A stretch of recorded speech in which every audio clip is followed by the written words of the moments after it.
Hey everyone, I'm FMGreeno and welcome back to the Greeno Tour, my FM21 European Journeyman save. If you remember at the end of the last episode, I said we were going to come back for the first Premier League game after the end of the transfer window, which was Newcastle United. But that's not what we're back for. Something even bigger and better has come up. Let's go take a look.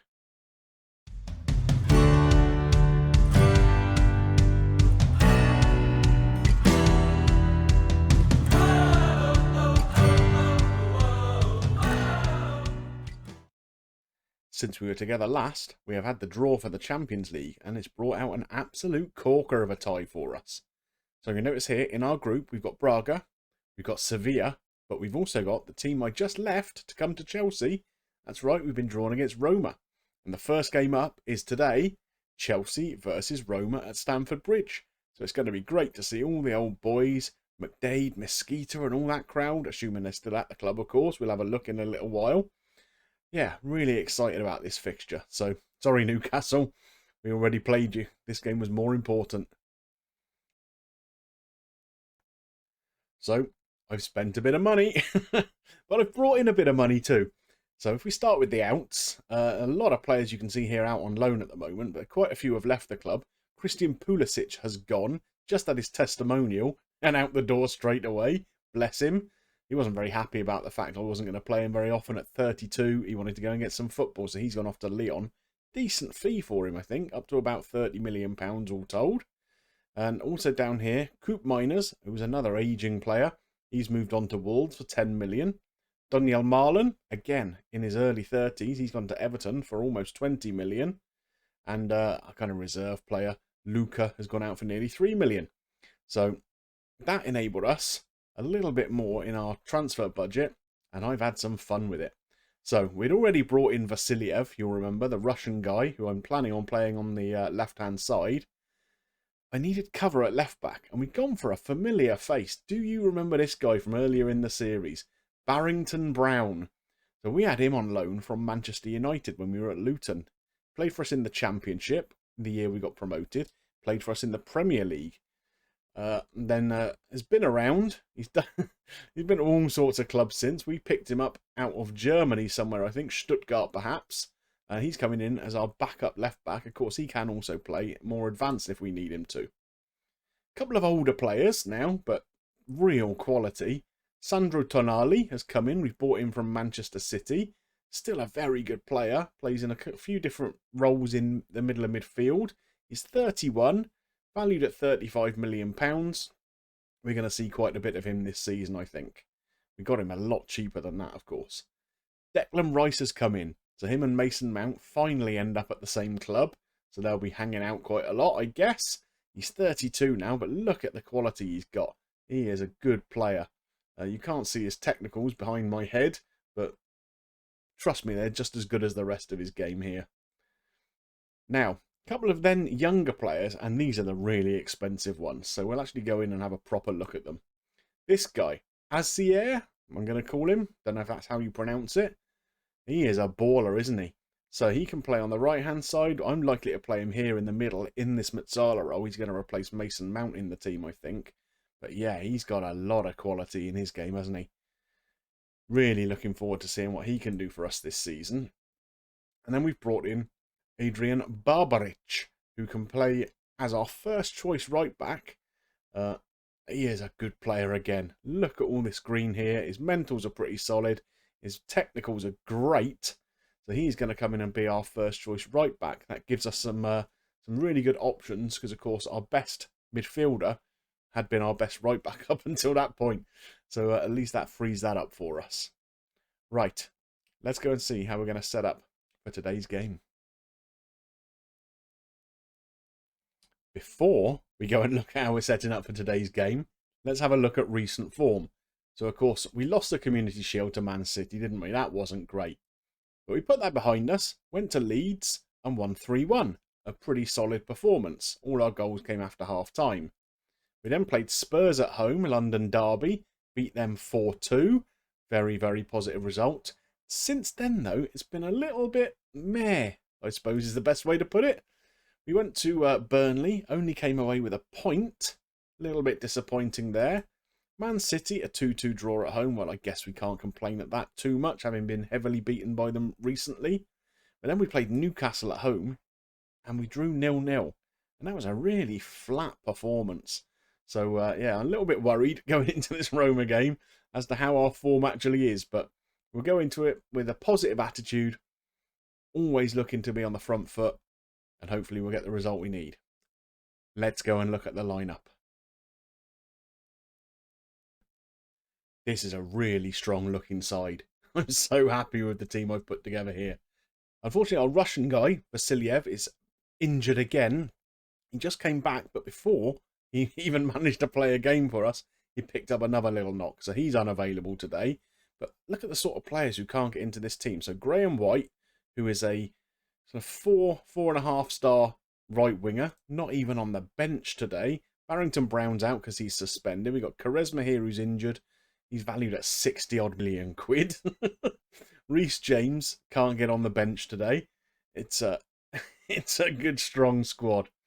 So if we do look at some of the players who are on the bench, like I say, Mason Mount has dropped down there since we signed this Azier guy. Benjamin Sturm has not been forgiven for getting sent off against Manchester City. And Tonali's going to play in that deep line playmaker role. I mean, Declan Rice is on the bench, for goodness sake. It's just ridiculous. So, yeah, I'm really, really happy with this lineup. Hopefully it's going to be strong enough to see off Roma. Let's go take a look. Well, I don't normally bring you back for this little bit, but I wanted to have a little look at the Roma lineup before we kicked off. So they've changed their formation completely from when we were in charge there. They've gone to kind of like a 3-5-2 or a 5-3-2, really. It doesn't look bad, does it? There's still a lot of the big names kicking around. Mosquito's only on the bench, I notice, and Oshish, which is a bit of a surprise. Alexander Koch, who is a guy I actually signed for Roma over the summer. I wish I'd kind of held off and signed him for Chelsea, to be honest. He looks a decent player. But yeah, it's a good-looking team, isn't it? A couple of unfamiliar names. I don't know this Schmidt Meme, whoever he is. A good-looking German holding midfielder.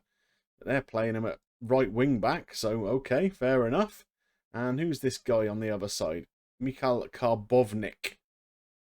He's okay. He's nothing special, is he? Maybe that's the player we look to get at today. But yeah, good to see a lot of these old boys here. Grice, Baldin, Kumbula, Gebhardt, Mariba, McDade. Even Priska's getting a game. He came into a little bit of form at the end of last season, didn't he? So he's obviously carried that through into pre-season. But yeah, interesting lineup. Anyway, let's get into the game. So, that's our lineup as we discussed. I'm pleased to have a Nana back in midfield, like I say. Bringing Barbaric into the team gives us that option, and he's a great player. It's Barbaric's debut today, by the way, so hopefully we're going to see a good performance from him. He'll slot into the side nicely. He's got plenty of quality, so hopefully we won't see any nerves from him or problems getting to grips with the system or anything like that. We're underway. First opportunity here is for Roma, and it wasn't far away, was it?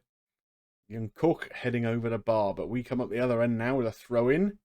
Here's Jussa, our left back. Sandro Tonali.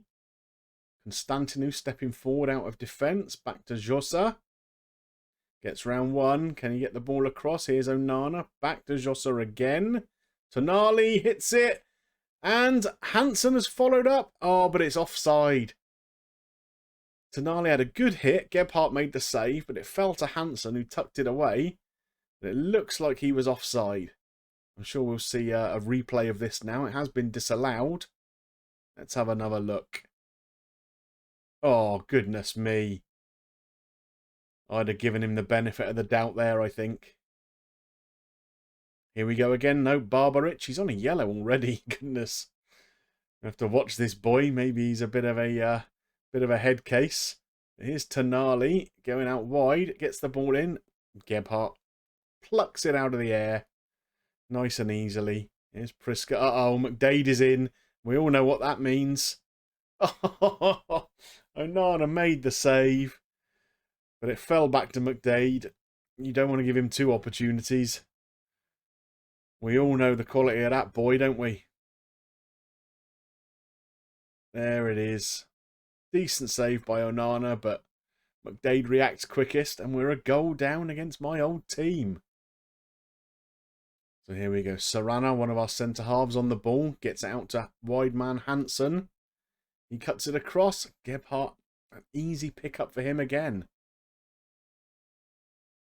Up towards McDade, but Barbarich wins it. Tonali, back out to Hansen. He keeps possession. Here he goes. Oh, what a save by Gebhardt. He was definitely one of the best signings of our Roma spell, wasn't he, Gebhardt? Proving his worth to the team once again. Here's Tonali again, headed clear. The highlights continuing. It's out for a throw-in. Good tackle by Mariba. So, coming up to half-time, we've definitely had the better of it. Roma have done nothing really since that last highlight. We've had plenty of shots, plenty on target, but none of them highlight-worthy, which is a bit of a problem. So I think we need to get in, give them a little bit of a blasting. So what are we going to say? You can do much better than this, and I expect to see it in the second half. Hasn't had much of an impact, has it? So let's tell everyone they can make a difference. Hansen, that's not good. We don't like nervous players. We're going to have to keep an eye on him, that's for sure. We've got a throw in here on the right-hand side.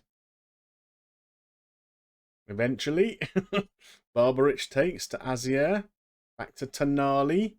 Playing that sort of quarterback role. Onana. Oh, flashed just wide. That was a good hit through a bunch of people. So with about 20 minutes to go, I've made a couple of changes. I brought Pavlik on up front and moved Fleckstein out to the right. Hansen wasn't having a great game. And Mount has come into that Mezzala role in place of Azier, who was tiring. So it's time to give them a shout. I think we're just going to encourage them. Come on, boys. Onana is also struggling, so we might have to take him off. Sturm is a pretty good replacement. And then with only 15 minutes to go, there's every chance he might last that long without getting sent off. Let's see. So we bring him in. Not long to go. As you can see in the... Well, you'll be able to see in a minute here in the stats. We've battered them. Absolutely battered them. We haven't got a shout left in us just yet. Oh, yes, we have. There we are. We're going to demand more. We've gone attacking. There's not a great deal more we can do, to be honest. I mean, look at this. 19 shots, 10 on target, and yet to score. Gebhardt is having a worldie by the looks of it. We've got a free kick here. Fleckstein to take. He's not going to have a pop from there, is he? He is, you know, and he has scored! Good Lord, what a hit that was. What's that? That's fully 30 yards, isn't it? Right up into the top corner. I mean, Gebhardt, wow. Got a bit of Ryvita wrists going on there, but we'll take it. Have we got another chance coming up here? Tonali finds Mason Mount. Fresh legs. He's looking for Pavlik. Holds the ball up well there. Into Mount. Oh, almost. Almost a winner. Goodness me. Oh, but here come Roma, though. Oh, no. We don't want them to get a highlight now. Oh, we've pinched the ball. Pavlik into Hernandez. Oh, he's wasted it. Blasted it wide. That could be the final chance of the game. It looks like it. It's full time. It's finished 1 apiece. Look at this. We should have won that game. Well, that's the 4th draw in a row. I'm not quite sure how we drew that game. We absolutely smashed Roma all over the place. There we are. So where do we come back next? Well, that's a good question, really. Somewhere around the middle of October, I think, is probably going to be the best place. We might have a Carabao Cup 4th round there if we get past Wolves in this round. But the reason I want to pick a game somewhere around there is I've got one eye a little bit further on for the next episode after that. Because we've got Liverpool, Roma and Man United. 3 games in a row. So I think 2 out of those 3 is a double header. Looks like a belting episode, doesn't it? So maybe we'll come back for one of these games. It could be the Braga game. Could be Sheffield United. Something like that. We'll see. Well, I hope you enjoyed today's episode. It was good to see a load of the old boys from Roma. I think, yeah, we did deserve to beat them, but they'll go back to Rome with a creditable point, and good luck to them. If you did enjoy it, please drop a like on there for me. And of course, if you've got any comments about today's episode, my new signings, anything like that, drop it into the comments section below. And don't forget, if you're not yet subscribed to the channel, click on that button and come and hop on the Greenobus. There's plenty of room for you all. Just remains for me to thank you for watching, and I will see you soon for some more action back here at Chelsea. Bye for now.